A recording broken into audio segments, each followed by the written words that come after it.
So we'll start with Notre Dame at Duke. Game day, going to Duke for the first time ever. Notre Dame coming off a heartbreaking loss to Ohio State. That line is Notre Dame -5.5. 52 is the total. Do we like Notre Dame in a bounce-back situation? Yeah, I actually do. If Notre Dame wins last week and holds on against Ohio State, and they had many opportunities to do so, I think this line would have been closer to Notre Dame -7, and then would have been an opportunity maybe bet against Notre Dame with a potential letdown against a Duke team that obviously will be very excited for this game because they are hosting College Game Day, as you mentioned. And just want to mention that the Duke head coach, Mike Elko, was the defensive coordinator at Notre Dame from 2017. I know that Colby loves when I mention connections of former coordinators. Former coordinators and where they used to coach, playing the team they coach. Coachopedia. It's a little bit of a different Notre Dame team. Brian Kelly was the head coach there, and now it's a totally new regime at Notre Dame, but I'm sure Elko will be fully focused and relishing the opportunity to play against Sam Hartman and a Notre Dame team that offensively struggled a bit against Ohio State last year.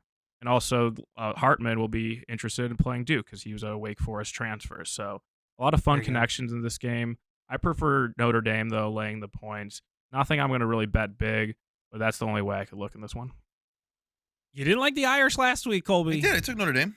You like the Irish this week? I said if ND would have won last week, that we would be taking Duke. But after Notre Dame getting smacked in the mouth last week and losing in heartbreaking fashion, I have to bet Notre Dame because they were the better team last week and they should have won. Sure, Duke is really good. This might be the best Duke team I've ever seen in my life.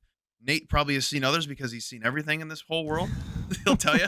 No, this is. Is this the best Duke team ever? Coachopedia over here. I think like 10 years ago they won the ACC Coastal, but I think this team might be better. Yeah, this team is loaded. I mean, they were decent in the at Manti Te'o years. They were pretty good for Duke. Well, I thought you were talking about Notre Dame. We're talking about Duke. I'm just thinking about Manti Te'o. We're talking about Duke, right. man. Come on now. We're taking Notre Dame. David Cutcliffe was a solid coach, and how does he know? I mean, you click you know the hyperlinks and coaches. You click that, and Nate's like, "Oh, you want to see his coaching tree? You want to see his whole biography of where he's been coaching since the '80s? Awesome. Pretty impressive. Give me Notre Dame. So what are you taking? Notre Dame. Have to. I think Notre Dame's the right side for this game, for the full game. I really do. I think the 5.5, as you said, it's a little short, and Notre Dame probably should have won that game against Ohio State. But as Colby loves, I'm Mr. First Half, apparently. I'm going to go Duke first half. I'm going to go Duke first half plus 3.5. I think you can get it most places at that number. I don't mind plus 3 if it gets down to that by the weekend. I think Duke, at the very least, is talented enough to stick with Notre Dame for one half. And usually in games like this, the more talented team usually pulls out ahead eventually. But I think Duke, with their defense, they have some amazing defensive statistics, some amazing defensive analytics. They're 34th in the country in first half points per game. They can stick with Notre Dame for a half. And I'll take them. I'll take points as well with them. You want to be up bold, do the money line, but I like plus 3.5 for Duke in the first half. They're going to be rocking a night game day game. They're going to come out strong for the first half. I don't know if they'll be able to stick with them for the game, but I'll go Duke first half.